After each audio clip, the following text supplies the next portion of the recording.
Thank you, Chip, for that rather lengthy reading. I appreciate your willingness to read all of that. Good morning. My computer was getting ready to shut down and do some updates. I had to stop that. That happened to us once before, right in the middle of a visiting preacher's presentation, but we avoided that. This morning, I'm jumping off of something that Brent brought to us Wednesday evening in his devotional talk. I was going another direction for this Sunday morning, but when he brought up the issues that he brought up and in a very timely fashion, I thought, well, I'm going to redirect and go a little bit further with what he was discussing. Avoiding captivity. Listen to this passage right here, and it sounds eerily familiar, doesn't it? Philosophy, vain deceit, all those different things. There's very little that has changed in the world since the Garden of Eden. How was it that the serpent beguiled Eve into eating that fruit? With some philosophy, right? A little bit of vain deceit. He changed one word. You shall not surely die. He made God out to be a liar. Has anything changed since the garden? Not one thing. Now there are more powerful tools out there that are being able to influence our children en masse.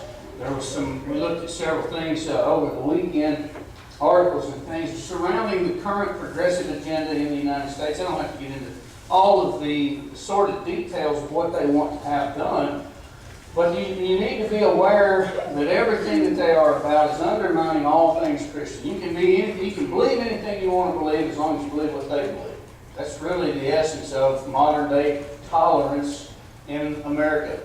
And all they want to do is silence people like you and like me. It's remarkable the inconsistencies within the system of belief. But that's the thing about an unanchored philosophy, an idea that is subjective in nature. It is from the whims of mankind. Whatever the ruling class or the elites at any given time seem to think about something is the way that society must go. Okay, things being shoved upon our women and children as they just seek to have a little privacy while they go to the restroom in public. You know what I'm talking about. This has been forced on people. Although just a few short years ago, not very long ago, our unelected officials in the Supreme Court overruled the representatives of the people of almost every state in this nation, who said marriage is a bond for life between one man and one woman. And that marriage is an institution of God, and you can't wrest that away from Him. You can try to rewrite it, rearrange it, and change it. And now what they want to do is create a generation who grows up with this being the norm, so that folks like you and I will look like just old pumpkins who have been, too backward thinking to latch on to progress and be what we need to be. It's 2016 after all, right? Isn't that, how many times have you heard that? I remember as far back as 2000, someone saying, oh, it's the year 2000. Oh, that stuff's outdated. It's antiquated. It's time to move on. Well, here the folks were saying, oh, it's the year 62 or 3, I'm not sure. It's somewhere between 61 and 63, most likely, when Paul wrote this. But they were saying, come on, man, this is the year 63. Get with the program. Same song, different verse. It's essentially what we're seeing take place right now. So what are we to do? Raise some red flags, some things that our education higher-ups really want your children to believe. And I wish I had more time to get into it, but there's a book by Kyle Budd, Eric Lyons, and Wayne Jackson that I recommend everybody add to your library. I think the hard copy is less than $10. You can get the ebook for about $4.95 off the Apologetics Press website. It's called Surveying the Evidence. We've got a whole section in there that deals with nothing but this issue that we're looking at right now. And some of the attacks that are being leveled. And they're after our children at the earliest possible time. They have little evolutionary timeline pop-up books for toddlers that they're getting out there. Anybody watch the Dinosaur Train? Guess what? Pay attention. If you let your kids watch the Dinosaur Train, be sure and remind them that those dinosaurs did live 60 million years ago. Okay? Every bit of that. Listen to little subtle things. It's not just in your biology textbooks, it's in your English textbooks, it's in your civics textbooks, it's in all of your textbooks. And there's a reason for that. You've got to slip that in and very subtly change the perception with people. You try to do things in landslide motions. This thing that happened recently didn't happen overnight. It's been going on in this country for over 100 years. It started in mostly Germany in early 1800s with modern criticism, things that were intended to undermine the Bible and its authority. So things just churn on as they always have, but what's happening for us who grew up in a little bit of a different America, it was even different for me. I'm only 37 years old, and man, the changes that I've seen, I can't imagine those who have seen the last 60, 70, 80 years of what's going on in this country. It wouldn't even look like the same place.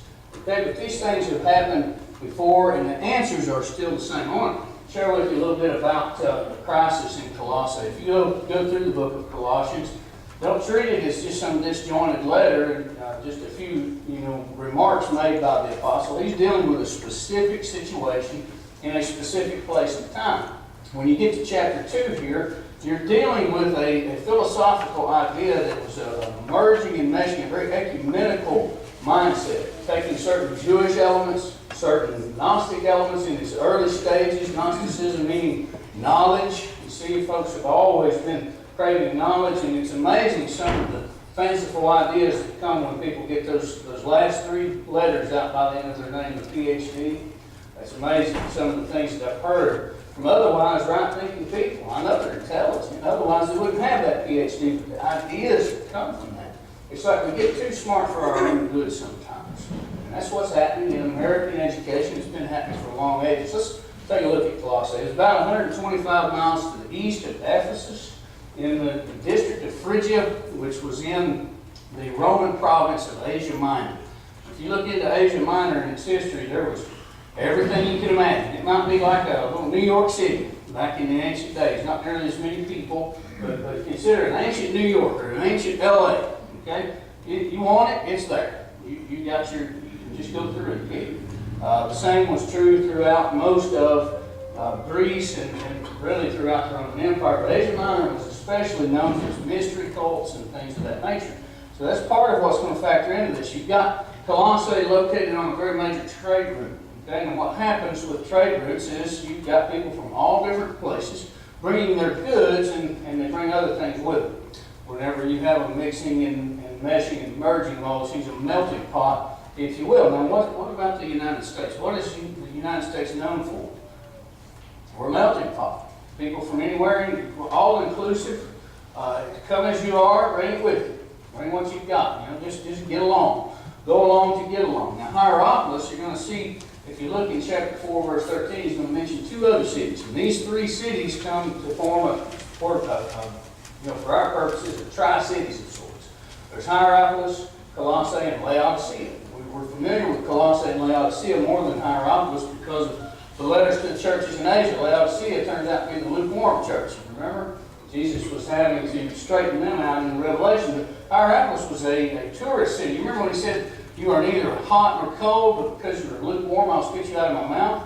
Probably a reference to the hot springs, the hot mineral springs in Hierapolis. If anybody got into a lukewarm one, no, that's not going to go. See, if it was hot water, it was useful. If it's cold water, it's also useful. But everything in between is just useless, and nobody wanted any part of it. But the hot mineral springs in Hierapolis made it a major tourist city. So you've got a trade route, you've got a tourist city over here, and then when you look at Laodicea, it was the major city in the region of that day and time. And so this is where Colossae sits in the center of all of this, and all of the ideas that are coming along with these people. They bring their peculiar religious thoughts and ethical thoughts and moral thoughts with it. Okay? Now, truth is truth no matter where it comes from. Good is good no matter where it comes from. We know the source of truth and we know the source of good. And we all have certain things wired into us, we understand. Everybody's got a sense of morality, right? That's why there's even a discussion about right and wrong. Even folks who we would disagree with on 85% of everything in the world, they have a sense of morality. And so that gives us a starting point, something to consider. But we've got to be sharpened in our ability to set forth the reasons why Christianity makes sense while everything else doesn't. People don't like to hear that, especially in a melting pot. So the situation that we've got detailed here brought all sorts of things into Colossae, and you're seeing that come out in what is known as the Colossian heresy. You've got mystery cults throughout Asia Minor. You've got a strong Jewish presence. This started sometime around 600 BC with the dispersion of the Jews. And so Angel worship, you'll see that mentioned in Colossians 2, verse 18, in this whole mix and match system that's known as the Colossian heresy. It could be because of the practices of the locals. They worship river spirit gods, whatever those were, and many other gods as well. But you've got this notion of spirit worship, and then the Jews with their angelology, their peculiar ideas that cropped up at many times about angels and the worship thereof. That may be what led into this, but you can see the conditions. Everything is just right for this system that is an amalgamation of all of those ideas. Now, here's the problem. And culture is okay if culture doesn't run counter to the Bible. Everything about God's Word is countercultural. If your culture doesn't fit, that's the whole purpose in God sending us His message, okay? To take us from where we are, living in whatever ways that we want to, and move us to the right way to do things. Now, that's exclusive, and that's something that people just don't want to hear anymore. Anything that confronts my preconceived notions, I'm automatically taken aback by that. I'm automatically defensive. Christianity tries to break that down, okay? But it tries to do so in a persuasive fashion. Now, has anyone noticed how aggressive the folks who cling to the modern day philosophies that we're having to deal with are? Are they very kind and peaceful people? Oh, yeah, okay, you go ahead and believe your Christian stuff. I'm going to believe my stuff. Well, it'll be all right. That's not at all what I'm saying. They want us to just pipe it down. They want us to shut our mouths and not teach our children the truth about things, and not dare think about teaching their children such things, because they have a system in mind, and they'll do anything, go to any lengths in order to keep that up. On the Blaze, Greenback has a website, the Blaze Network, and there was an article came out in 2011. You might want to look into it sometime. The Department of Health and Human Services, in conjunction with the U.S. Department of Education, wanting to convince children and parents that from cradle to grave, human beings are sexual beings. Wait a second. You heard me right. That's precisely what these people want. And that's what they've been wanting for some time. Wayne Jackson, in his article from, his tract from way back when, 25 years ago, I believe it was, on homosexuality. Is it a perversion or a lifestyle choice? He cited the leader of the movement at that time, and they were not content to be able to have full rights to share their homosexuality among consenting adults. Nobody wanted to go much further than that. Okay, that was 25, 30 years ago. Now they're finally starting to come around to it, and part of this Health and Human Services and Department of Education business was to decriminalize pedophilia. I know that's uncomfortable. I don't want to talk about that. Folks, we need to know it. And they're funneling that into your textbooks. They're funneling that into your education departments all over this country. Now, it may be just exactly what the country needs to bring the silent majority out of their silence. Declare my children fair game, and we'll see how quiet someone's going to be. Right? But that is what's going on. So how do we deal with this? What are you going to... How do you deal with this notion? It's all centered in, and Colossae was the same way. The problem they had there was the quest for wisdom, okay? Wisdom of men. Now, you're going to notice in this little short letter, the word wisdom appears 6 times, knowledge 8 times, understanding 3 times, and a mystery 4 times. So these are very prominent terms, especially in such a short little letter. So few words and so many of them, including the quest for wisdom. So in the Greco-Roman world, they sought after wisdom of all sorts. Okay? And because they didn't know God, in the wisdom of man, they could not come to know God. Wisdom that does not connect to reality is no wisdom at all. Now, just like right now, the transgender issue that's going on. That was one of the things that Brent brought up. And they're very aggressive in trying to set this forth. Now, biologically speaking, gender is a matter of chromosomes. That's what it is. Okay? We are made in a certain way. But to these folks, in their philosophy, in their seeking after wisdom, they've convinced a lot of young people that gender is a state of mind. Okay? Now, you may have seen some fun things on Facebook recently. dealing with this issue. Like there was a picture of a 35-year-old man in a Pee Wee football league. He said, I self-identify as a 7th grade football player. So at 35 years of age, he was out there just crushing 11-year-old kids playing football. It's a big joke, but the point is this. How far do we go? If I can just say, well, I feel like a woman, I'm going to be a woman. But if a woman can say, I feel like a man, so I'm a man, why not just move the line a little bit further? How far are we going to go? And these folks are willing to go just as far as it takes to get this over. Now, the quest for wisdom, this musing and wanting to come up with something new all the time, never satisfied with things the way they are, even if they are in a wholesome state to begin with. That's the nature of the thinking people. If you look at 1 Corinthians 1:22, the Jews seek after sign, the Greeks seek after wisdom. Okay, sophistication, the word that underlines wisdom in 1 Corinthians 1:22 is the word from which we get our term sophisticated. You ever been trying to present the Christian system and someone says, oh, you're just unsophisticated? We're enamored as a country by all things European. You know why? Because they're sophisticated. They're forward thinking. They're progressive. They've been here in the land of what I'm talking about for long ages. That's all right. It's okay. And folks, this is a recent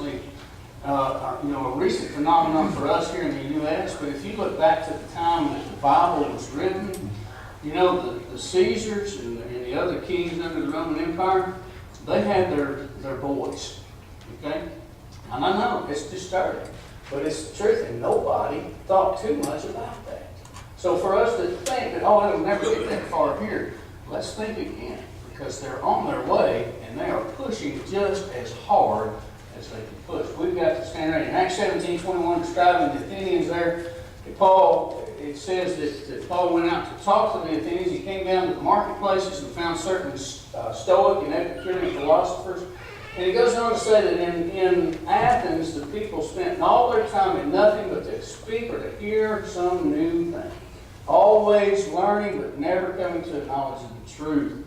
So, one of these speculations that came up, and I bring this up here because it's specific to Colossians, is the idea that matter is inherently evil. Now think about where you can go with that. If you assume, well, my flesh is evil by nature. It's made evil, and therefore, what? Well, I can go one of two ways. And what Paul was dealing with here, they wanted you to punish your flesh because it was evil, and therefore you might mitigate the wickedness within. Paul goes on in verse 23, says it does nothing to deal with the indulgence of the flesh. Now, John dealt with a different side of this same issue, where the notion of flesh being evil and spirit being pure led them to license with that. Now, that's where we are today. Okay? People today say, hey, listen, we're just made this way. We're just born this way, and so we ought to be able to live and act out our desires in any way that we see fit. That's really where we are headed. Now, Paul's not of a mind to agree with that. Paul sought true wisdom for the brethren of Colossians. Look at Colossians 1, verse 9. He says, and so from the day we heard, we have not ceased to pray for you, asking that you may be filled with the knowledge of His will and all spiritual wisdom and understanding. So you got knowledge, wisdom, understanding, all within this same verse. Now, verse 10, so as to walk in a manner worthy of the Lord, fully pleasing to Him, bearing fruit in every good work and increasing in the knowledge of God. 4 times in 2 short verses, he has something to do with wisdom, knowledge, and understanding. He doubles back to knowledge in the second verse of that. That's important, folks. How we think determines how we live. People will live in a way that is remarkably consistent with their worldview. Everybody's looking around right now, scratching their heads, saying, what's going on with people? You know, this guy in Ohio just recently sentenced 7 family members to death and then took his own life. Why? How do you combat that? When someone comes so far in their thinking that they can say, well, your life doesn't matter, neither does my own. What do you do with that? How can you combat? I mean, the threat of punishment doesn't mean anything. That's why the end result of that. And yet the same people who have worked so diligently for so many generations, the progressives in the world, oh, we're progressive. We're forward thinking. We need to make sure our children understand they're just animals, lest perhaps they act like something else. perhaps like humans, people with an inherent value given by the God who told us that we're something and taught us how to live. But see, in our quest for wisdom, we want to unveil mysteries. Who doesn't love a good mystery? I mean, I love that. I remember when I was a kid, I was too young to play the game. I remember my mom would have friends over and they'd play Clue. Anybody ever seen it, the old game Clue? And I just loved it. I'd stand back in awe for hours. Like, who is it? Who's the guy? You know, and then finally when it's done, you're like, I knew it all along. We love that, right? And that's okay. Nothing wrong with the game of Clue. But folks, here's the thing. There are some things in this world we just don't need to be messing with. And now that we've come to our scientifically advanced society that we're in now, sky's the limit. I think we're right back at the top of the Tower of Babel right now as a people in this world. And the Lord needs to scatter us, quite frankly. Because people have put their heads together and have devised all manner of evil incidents. Now, what are we going to do? I can stand here and just be an alarmist and say, oh, it's terrible, woe is me, but there's an answer. You see, that curiosity is built into us. God has separated himself from us with enough distance to make sure that our approach to him is through faith and not through being overwhelmed by his presence to where we can't help but respond. Because then it wouldn't be a moral decision in the first place, would it?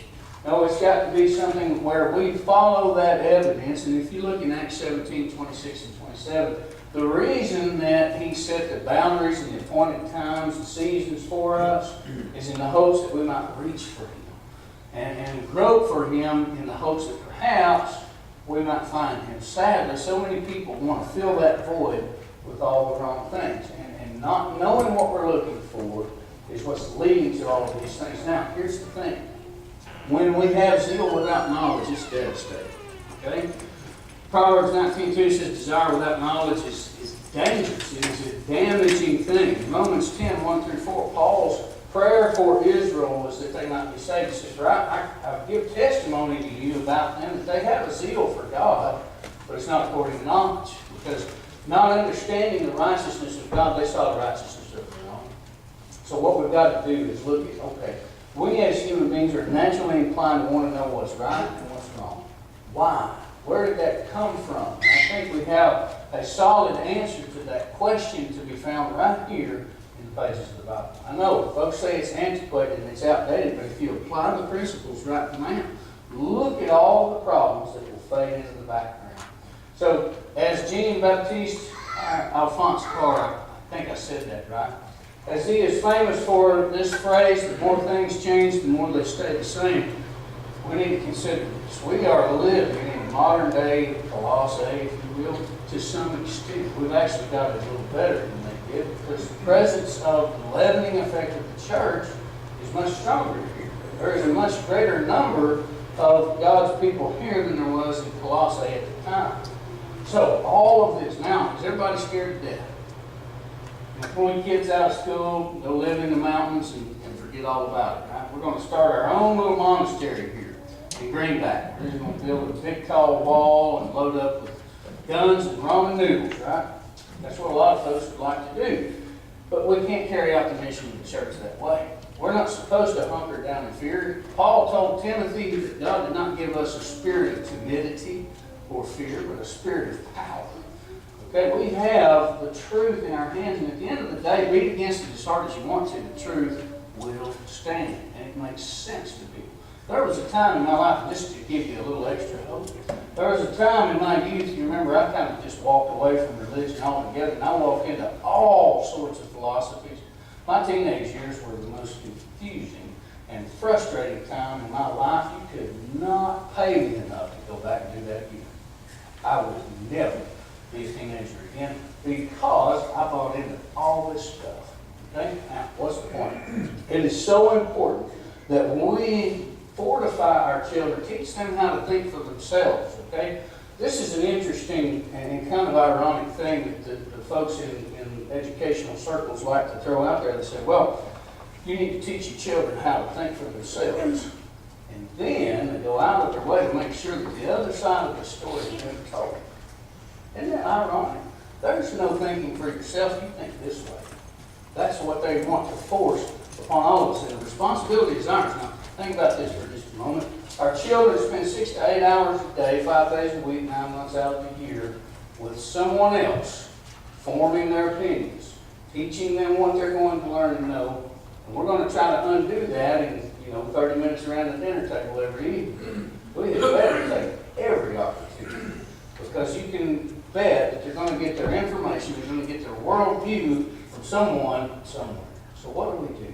Well, it starts right here. Notice Colossians 2, verse 2. This is his struggle. He has a struggle that their hearts, those who have not seen him face to face, that their hearts may be encouraged, being knit together in love. There needs to be an unbreakable bond, and our children need to see that. They need to know that we are together, that we are united. We here, and we are united with the congregation down the road, and Christians anywhere they happen to be. They need to see a bond that is completely unbreakable, and that bond is love. The love of God within our hearts is what leads to this, and that leads to an encouraged heart. Next, the goal of all of this is to have the full assurance of understanding, because here's what happens. As I had some pretty strong ideas about things, and there were times in my life where I started to kind of fade into unbelief and not really sure what to believe, perhaps more agnostic than anything, and here's why. There were seeds of doubt that were planted in my mind. Well, perhaps the things that I thought I knew, I don't actually know. Okay, and that's why the investigation on my own and surveying all of that evidence was so valuable to me. And that's why now I try to read the things that challenge my beliefs. And I encourage you to do that. Because if I don't do that, how can I ever come to own it? But when we are brought together with encouraged hearts, knit together in love, and we are having the full assurance of understanding and knowledge of God's mystery, here's the thing. There's no mystery left to unveil. It is unveiled. It is right out there in the open.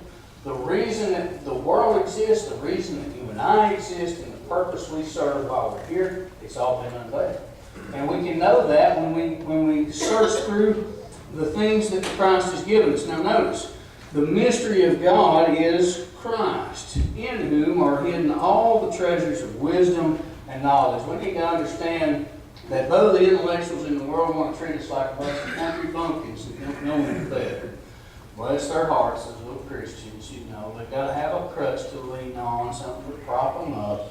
No, you look at the system of Christianity, and it's not something to prop me up, it's something to make me better. It's something to make me excel, if you will. And only the strong can really live out a Christian life. Because how am I supposed to love my enemies? That's not weakness, folks. How am I supposed to forgive you when you step on my toes and make me feel bad? That's not weakness, folks. It's easy for me to hold a grudge. It's easy for me to hate my enemies. Jesus says don't do either of those things. You love your enemies and forgive those who trespass against you. And on we could go, and refrain from all of those pleasures that you might want to dive into. There's nothing about Christianity that invites weakness. Okay? Thankfully, he will fortify us. Paul wanted those Christians in Colossae and Corinth and other places, all of us, to have hearts that were filled with heavenly wisdom and the full assurance of that. Because the wisdom of God is foolishness to man, it always will be. Okay? It is only those who are of a spiritual mindset that any of this is going to mean anything. And we need to know this. All the wisdom and knowledge in the world, yes, it's true that there are certain disciplines out there. I admire folks that know these things, but I have no understanding whatsoever of Steve's work back there, for instance. Steve gets into some pretty mind-boggling things in his job. But you know what? You know how he knows those things? God wired up a brain in Steve's head and in people's heads like his that enabled him to figure that out. I'm reminded of 1 Corinthians chapter 4, and I think around verse 6 or 7, he says, what do you have that you did not receive? Okay, how do we come to know any of those things? That's beautiful. But guess what? All of the treasures of wisdom and knowledge, they're in Christ. He designed it, He created it, He gave it to us, and He gave us the ability to figure it out. So all of it connects right back to God, in whom are hidden all the treasures of wisdom and knowledge. In verse 9, he says, for in Him the whole fullness of deity dwells bodily. So we can see what it is to be like God while walking on this earth. The mystery of life, as I've said, has already been revealed. feel. We know what it is. We know what it's about. And we can understand these things because He has given us, according to 1 Corinthians 2:16, the mind of Christ. So I can learn to think His thoughts after Him. Now, what is the assurance supposed to do? It's supposed to guard us from being taken captive. Folks, we might find ourselves in exile right here in the United States. And in a sense, the church in America already is in exile. We are a fading minority. People are wanting to silence us more and more every single day. They do not care what we have to say. They curse everything we stand for. And are willing, they're not bound by the moral restraints that you and I are bound by, right? I am restrained in my tactics by the very system to which I pledge my allegiance. Their system doesn't have those stopgaps in it. They don't have anything to keep them from going across the line. So this is so important. Verse 4, he says, I say this in order that no one may delude you with plausible arguments. They make it sound really good. They package it quite well. When you start looking into the mechanics of it, it just doesn't fit. Verse 6, therefore, as you receive Christ Jesus the Lord, so walk in Him. Rooted and built up in Him and established in the faith just as you were taught, abounding in thanksgiving. See to it that no one takes you captive by philosophy and empty deceit, according to human tradition, according to the elemental spirits of the world, and not according to Christ. Why? Because in Him we are made complete. It is only in Jesus Christ that we come to fullness. Now, notice this word, beware. It means that we have got to have the perception to avoid these things. God's given us the tools. It's up to us to learn how to use those tools. You could give me a set of tools to work on aircraft like Chad Connor does, and I'll tell you what, you don't want to fly in the plane when I get done. You're not going to be in good hands. Now, I would trust Chad's work because he knows something about that. Now, could I learn what he knows? Well, perhaps, if I put myself to it. If I want to, now what about these things? What about these things that will keep us from being taken captive by philosophy? It's up to us. We've got to sharpen our swords. God's not going to sharpen them for us. He provides us with everything that we need, but we have to beware on our own. Now, false teachers, they want to delude people. Does anybody want to be delusional? I mean, that's just not a very, very kind moniker, is it? That's something that we would like to avoid being called. But they use these plausible arguments, things that sound really good, they package them well, they make them look pretty, make them shine up nice. And if we're not thinking through it, we say, well, of course that's it. But folks, not everything that glitters is gold. But we need to remember that. The only means that we can become complete is beyond human wisdom. It's by the wisdom of God. You remember Ecclesiastes 12:13? Solomon tried everything under the sun, and at the end of the day he concluded that when it's all been measured, when the whole story's been told, to fear God and keep His commandments is that which completes us. Basically the same thing that Paul is saying right here. So we're going to be taken captive. Possessing God's wisdom is supposed to fortify the faith that we have in us. I need to know that what I am believing is true. Faith is the substance of things hoped for, the evidence of things not seen. It's not a pie in the sky, by and by, I wish it were so system of belief. It is based upon evidence. If I know that, then I will be able to walk as He would have me to walk. Folks, they're after our children. They're after us too. And see, here's the thing. If they go after us, we might be just hard enough to stand up anyway. Children are easy marks. That's why they want to use little pop-up books to convince them that they're animals. That's why they want to be sure and funnel all this junk that they can into the school curriculum, even into areas that, why in the world does that even touch on biology? Why you got to do that in literature class? Well, because they want to make sure you're inundated with this. Why does every single television program have to have someone from the LGBT community? Because they want to make sure that our children grow up saying, what are you people acting so weird about? It's just normal. Everybody's that way. It's okay. Well, folks, the Bible will never die. People can beat on it all they want. They've been doing it since the day it was completed. They did it to the people who were revealing it at the time, to persecute them, to kill them, to hate it. And Jesus said, know that if the world hates me, they will also hate you, because you are not of the world. Will we be taken captive by philosophy and vain deceit? That's the choice that you and I can make. We've got everything that pertains to life and godliness right in our hands. You're not a child of God, you're on the outside looking in. He wants you right now. He died to redeem you from your sins and to demonstrate to you how to live while you're on this earth. There is no better system of living than the Christian system of living. When it's kept pure and unadulterated, it is the most beautiful way to live. You don't know what it takes to become a Christian, we'll be glad to talk to you about that. We'll be glad to walk you through the process and be sure you're confident in that. If you are a child of God, but the philosophy of the world perhaps has crept in and taken place of precedence over the things of God, it's not too late. As long as there's breath in you, He'll take you back. And He will remind you of true wisdom, wisdom that is from above. Today, don't be taken captive by the philosophy of the world. Give yourself over as a captive to Christ, and He will complete you, because in Him dwells the fullness of deity bodily. That's the Lord's invitation right now, is to give us